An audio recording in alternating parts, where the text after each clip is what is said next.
Hello guys, how are you? I'm Hardeep Singh. Welcome back to your own YouTube channel.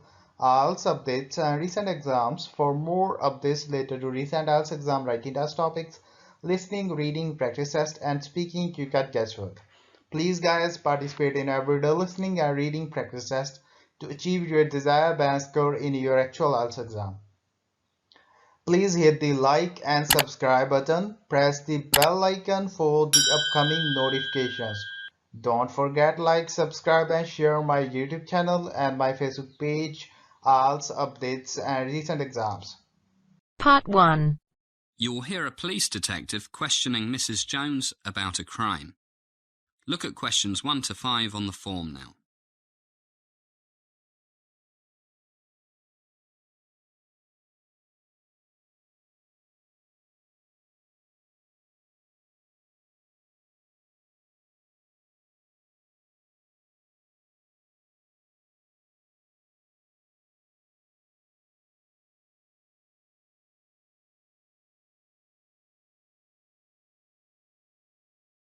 Listen carefully and answer the questions 1 to 5.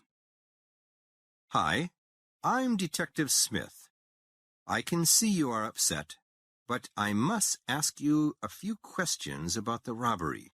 Yes, I understand. I'll try to control myself. It was so sudden. I understand. Why don't we sit down and get a cup of tea? Yes, thank you. It's okay. I'm a bit better now. Good. These things can be very disturbing, but we'll take our time. First, I need a few particulars. Let me see. Today is January 7. Now, may I have your name? Yes, Mrs. Mary Susan Jones. Thank you. Age? 38. And your home address, Mrs. Jones? Yes, it's 39 Rose Garden Terrace. Telephone numbers? I only have a home number, 4834-6290. Okay. I only came out to buy some milk. I never dreamed... Yes. Now, try to relax. What time did you come into the shop, Mrs. Jones? It was exactly 11:15. I looked at my watch just before coming into the shop. I was worried I might not get home in time to make my husband's lunch. Look at questions 6 to 10.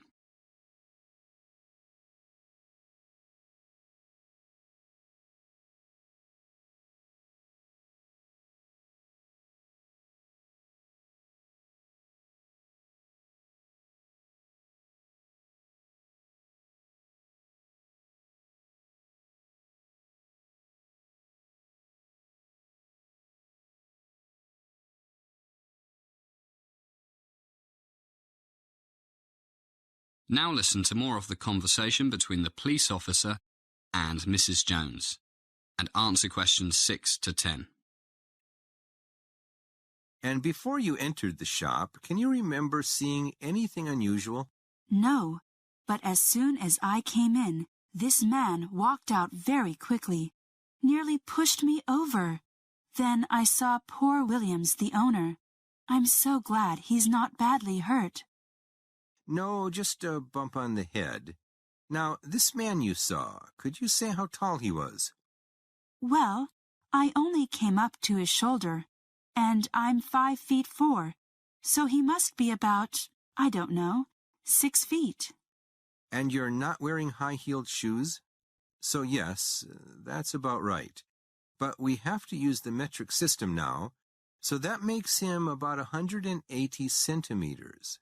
Did you see his face? Not really. I didn't look up. I was so annoyed. But I do know he was wearing a black hat. I saw it as he was walking out of the door. One of those things cowboys wear. Did you notice what color hair he had? I didn't really see it, what with his hat, and me trying to keep my balance. What about the rest of his clothes? He had a jacket on. I think it was dark blue. No, gray. Oh dear. I can't really say for sure. It all happened so quickly. Oh, but I do know he was wearing those big basketball shoes, red and white ones, like so many young men wear nowadays. What about his trousers? His trousers. Gray? Oh dear, I can't really say. I just know they were dark. Was he fat, thin, average? Very thin, skinny. That's very useful information, Mrs. Jones. With a bit of luck, he's still around, but I expect he's got off the streets by now. I do hope you catch him. It's terrible. That is the end of part 1. You now have half a minute to check your answers.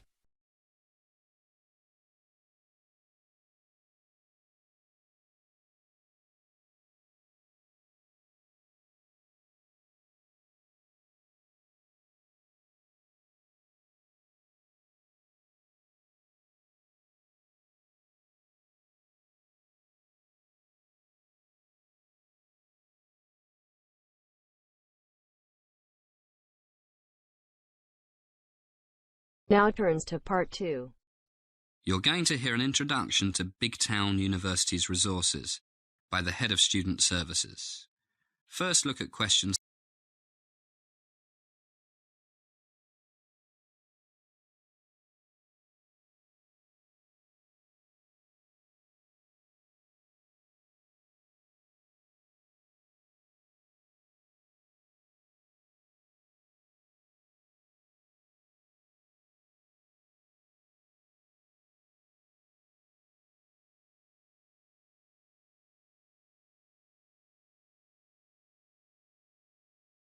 As you listen to the first part of the talk, answer questions. Good morning, everybody. It's great to see you all here, and welcome to Big Town University. My name is Robert Black, and I'm the head of Student Services. Today, it's my pleasure to introduce you to our university's many resources, especially those that are concerned with student welfare, rather than academic resources and research facilities. So I'll start with my department, Student Services. Our offices are all in the Students' Union building, which I'm sure you have already discovered, because that's where the student bar and cafeteria are. Basically, our job is to help you stay well, mentally and physically. Then you can better enjoy your life here, and even study sometimes. To do this, we offer a variety of services. One is our student counseling service. For many of you, it's the first time you've away from home. This can take a while to adjust to for some people, and some of you will fall in love, and then your girlfriend or boyfriend will run off with your best friend. Some people look at this philosophically and say, who cares, there are plenty of fish in the sea, and then get on with life. But a few will think it's the end of the world and get depressed. Then there's the pressure of your schoolwork, which usually affects not the less clever or the most hard-working students, but those who don't manage their time properly and leave everything to the last minute. So, for these and various other reasons, some people find themselves in a depression, severe clinical depression in the worst cases. Now, it's very common for people suffering from depression to be reluctant to seek professional help. I must stress, if you find yourself in a depression that doesn't get better simply by talking it over with good friends or your parents, please come to see one of our professional counselors. They have a lot of experience in helping people get through depressions. As with all our offices, they are open during normal office hours. That's 9 to 5. But in cases of emergency, one of them is on call 24 hours a day. You can see the Student Services emergency number on the first page of your student handbook. Now look at questions 17 to 20.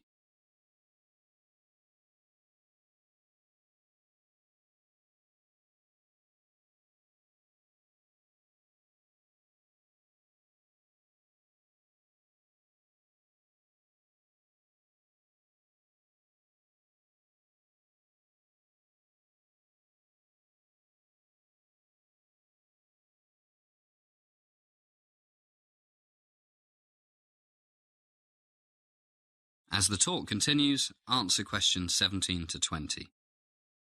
Well, I do hope my talking about depression hasn't made any of you feel depressed. Another one of our services is the Student Housing Office.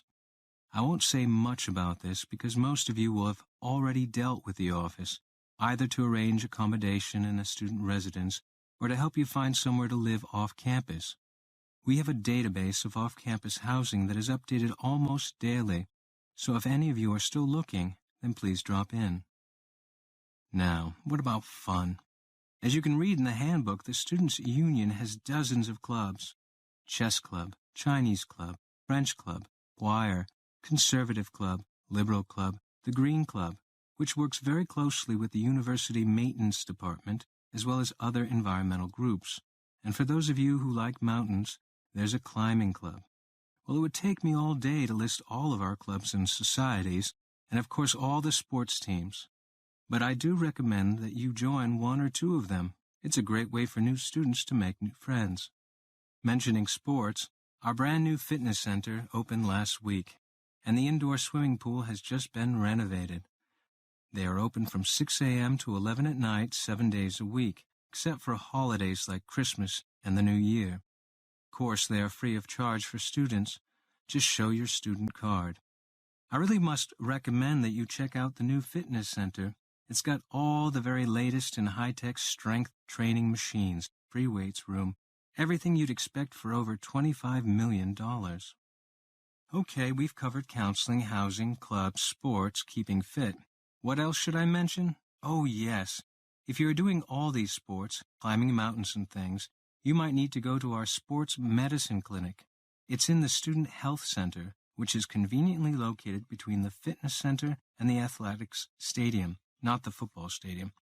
People play games and exercise 7 days a week, so the clinic is open 7 days a week, from 9 a.m. to 6 p.m. The regular medical services in the Student Health Center are open from 8 a.m. to 9 p.m., although there's always a nurse on duty for emergencies.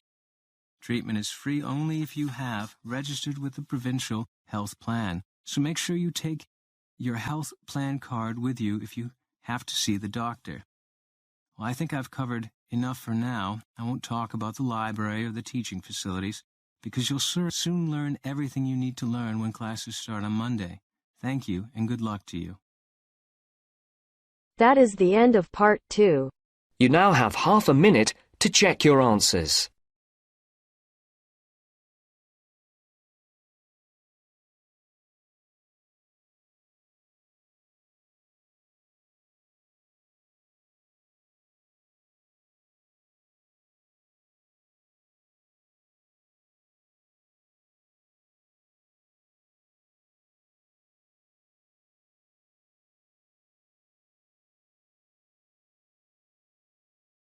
Now turns to part 3.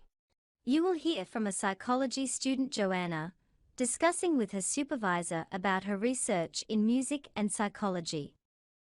First, you have some time to look at questions 21 to 26.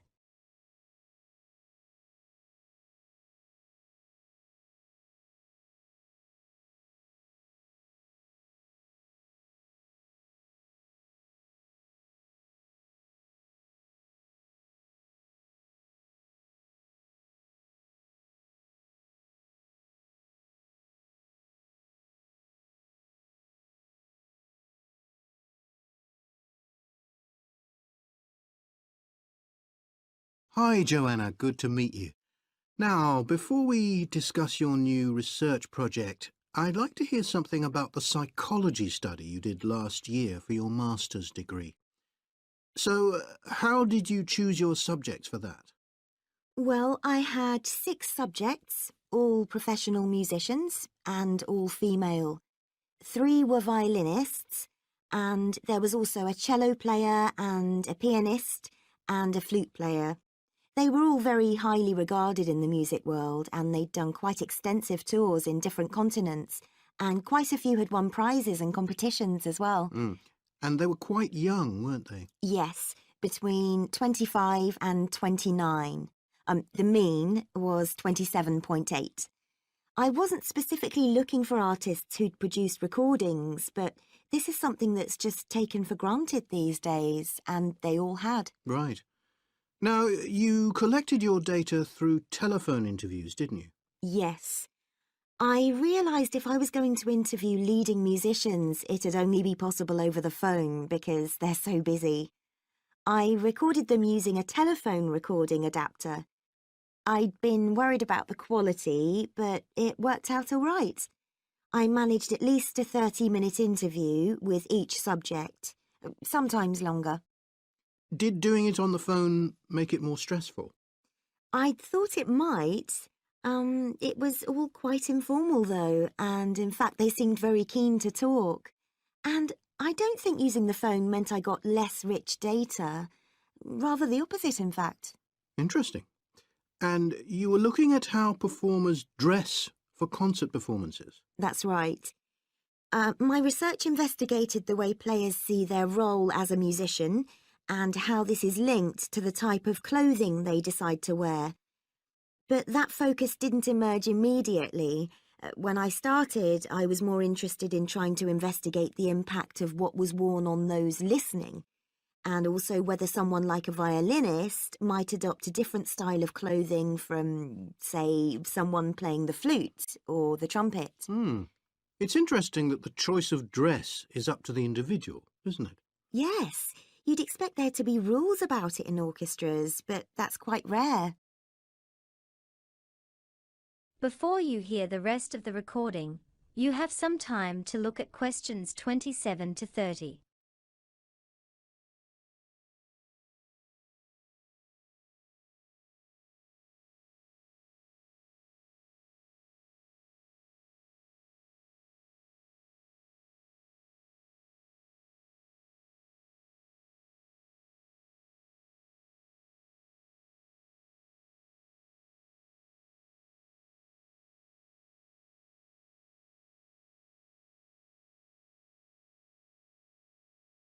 You only had women performers in your study. Was that because male musicians are less worried about fashion? I think a lot of the men are very much influenced by fashion, but in social terms, the choices they have are more limited. They'd really upset audiences if they strayed away from quite narrow boundaries. Now, popular music has quite different expectations. Did you read Mike Frost's article about the dress of women performers in popular music? No. Well, he points out that a lot of female singers and musicians in popular music tend to dress down in performances and wear less feminine clothes, like jeans instead of skirts. And he suggests this is because otherwise they'd just be discounted as trivial. But you could argue they're just wearing what's practical. I mean, a pop music concert is usually a pretty energetic affair. Yes, he doesn't make that point, but I think you're probably right. I was interested by the effect of the audience at a musical performance when it came to the choice of dress. The subjects I interviewed felt this was really important. It's all to do with what we understand by performance as a public event. They believed the audience had certain expectations, and it was up to them as performers to fulfil these expectations, to show a kind of esteem. They weren't afraid of looking as if they'd made an effort to look good. I think in the past, the audience would have had those expectations of one another too, but that's not really the case now. Not in the UK, anyway. No. And I also got interested in what sports scientists are doing too with regard to clothing. Musicians are quite vulnerable physically, aren't they? Because the movements they carry out are very intensive and repetitive. So I'd imagine some features of sports clothing could safeguard the players from the potentially dangerous effects of this sort of thing. Yes, but musicians don't really consider it.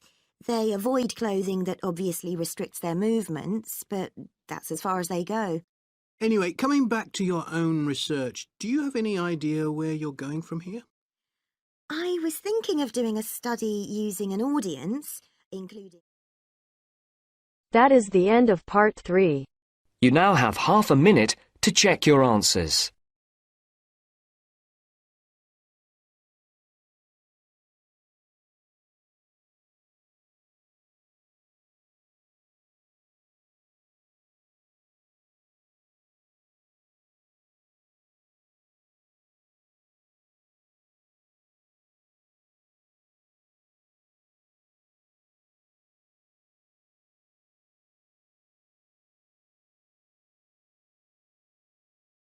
Now turns to Part 4.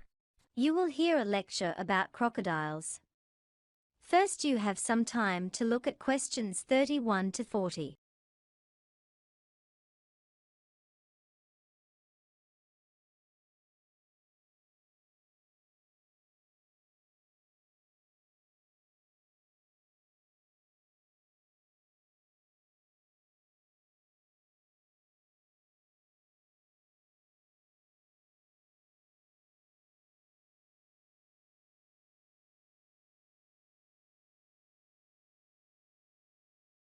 This week, we're going to be looking at some creatures with a ferocious reputation, the crocodile. The largest species of crocodile in the world is the saltwater or estuarine crocodile, which can be found in Southeast Asia and, more especially, in northern Australia. This crocodile is the largest living reptile in the world, bar none. It can weigh up to 900 kilos, and as for length, the average maximum size for males is around 5 meters. However, the largest crocodile ever recorded was 6.2 meters, and this croc was killed by poachers in Papua New Guinea in 1983. It used to be thought that crocodiles would grow indefinitely until they died, hence producing very large, very old crocodiles. However, there's some doubt over this now, and it's likely that maximum size is instead influenced by inherited characteristics and by the environment. Few individuals seem predisposed towards very large sizes, even if all the conditions are right. Crocodiles are very sophisticated creatures. They can float or sink at will, finely tuning their buoyancy. In this way, they resemble a submarine. The liver is squeezed back to make more room for the expanded lungs. While submerged, they can stay under for up to 2 hours. A protective membrane closes over their eyes like swimming goggles. Crocodiles feed on a large variety of prey, such as small mammals, birds, and even domestic livestock. They have very strong jaws, but they don't chew their food. They swallow it in large chunks, and it is broken down in the stomach. Crocodiles can go for long periods without eating. There are, in fact, numerous examples of the animals not feeding for a whole year. They become extremely thin, but they're still active and are perfectly capable of feeding when food appears. Some species of crocodile can even tolerate freezing temperatures. This is because a crocodile has a very sophisticated circulatory system, with a heart more like a mammal's than a reptile's. Because crocodiles look like logs of wood, people assume, wrongly, that they will behave in the same way. However, studies have shown that crocodiles are quite complex socially. Individuals know other individuals and have long-term relationships with each other. They also learn very rapidly how to avoid dangerous situations. Some species can also become quite tame. One crocodile biologist, Federico Medem, described a doctor in Colombia who had an Orinoco crocodile. He had raised it from a baby. This crocodile was a female about 3 meters long, and it played with the children and the family dog. Crocodiles of all species are threatened by many human activities. In the past, commercial overexploitation by skin collectors and indiscriminate killing by frightened villagers have resulted in many species suffering drastic declines in numbers. But no species has become extinct because of human exploitation. However, what is most threatening the crocodile is destruction of its habitat. Because they are quite large animals, they require areas that are both large and diverse, and this brings them into conflict with local farmers and fishermen. One conservation project which is working well is with Nile crocodiles in the Okavango Delta in Botswana. Although the Nile crocodile is not listed as endangered, research suggests it should be. The number of nest sites has decreased by 1/3 in the last 15 years.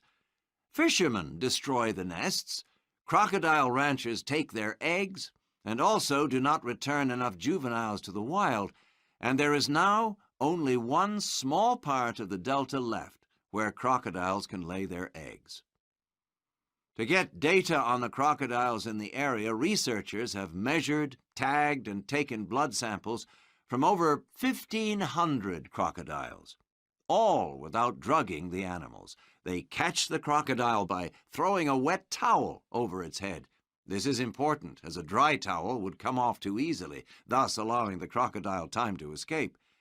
And they tie up its jaw with rubber bands. The animal is then released. Countries encountering a decrease in their crocodile population include Bangladesh, China, and Madagascar. Some other countries, such as Australia, have already taken steps to improve or create new habitats to positive effect. However, this has not always been the case elsewhere. The creation of dams and a new lakeshore has had little effect in Honduras and India because of drought or an increase in water use for agriculture. Zimbabwe, though, has seen an increase in numbers of its crocodiles because of expanded habitat. Too readily we have cast crocodiles as ruthless predators, feared them, misunderstood them, attacked and exploited them. But they are great survivors that go back more than 70 million years. We must do everything we can to make sure that crocodiles live on, looking and behaving much the same as they do today. That is the end of part 4. You now have half a minute to check your answers. So guys, don't forget like, subscribe and share my YouTube channel and my Facebook page, IELTS updates and recent exams. For more updates related to recent IELTS exam writing test topics, listening, reading, practice test and speaking, you got guesswork.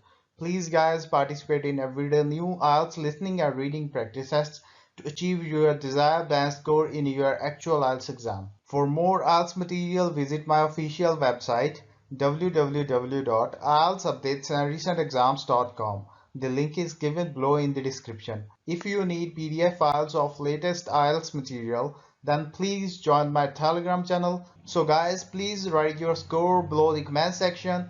Again, thanks for listening. God bless you all guys. Stay tuned, stay safe.